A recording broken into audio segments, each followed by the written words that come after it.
টি-20 বিশ্বকাপ থেকেই ব্যর্থতার বৃত্তে আটকে আছে পাকিস্তান।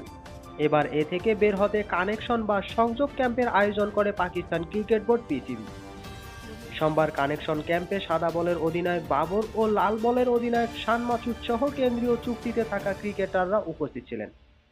সবার কাছ থেকে পেশাদারি আত্মসম্মানবোধ দেখতে চেয়েছেন দেশটির সাদা বলের কোচ গ্যারি কারস্টেন। এই কানেকশন ক্যাম্পের মূল উদ্দেশ্য পাকিস্তানের আন্তর্জাতিক ও ঘরোয়া ক্রিকেটের পর্যালোচনা করা। ক্যাম্পের বিষয়ে সংবাদ সম্মেলনে কারস্টেন নিজের চাওয়া তুলে ধরেন।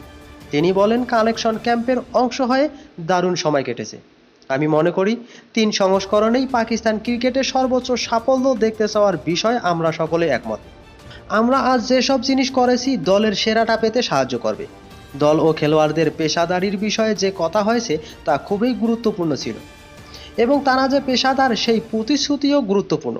দেশের জন্য নিজেদের সেরাভাবে উপস্থাপন ও পাকিস্তান ক্রিকেটের গর্ব ফিরিয়ে আনাও অনেক জরুরি।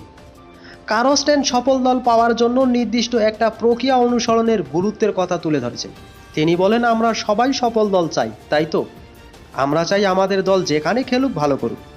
এটা না হওয়ার কোনো কারণ নেই। 3 সংস্করণেই দলে অনেক প্রতিভা আছে, তবে এর জন্য একটা প্রক্রিয়ায় কাজ করতে হবে। আমার মনে হয় এর উপরেই আমরা মনোযোগ দিচ্ছি। আমরা আসলে জানতে চাই আমাদের একটি শক্তিশালী কাঠামো আছে, দলে জায়গা পাওয়ার লড়াই আছে এবং সেরা দলগুলোর সঙ্গে লড়াইয়ের জন্য আমাদের দলের কৌশল একই থাকবে। 2023 ওয়ানডে বিশ্বকাপের প্রথম রাউন্ড থেকে বিদায়ের পর চলতি বছরের টি-20 বিশ্বকাপেও যুক্তরাষ্ট্রের কাছে হেরে প্রথম রাউন্ড থেকে বাদ পড়ে পাকিস্তান।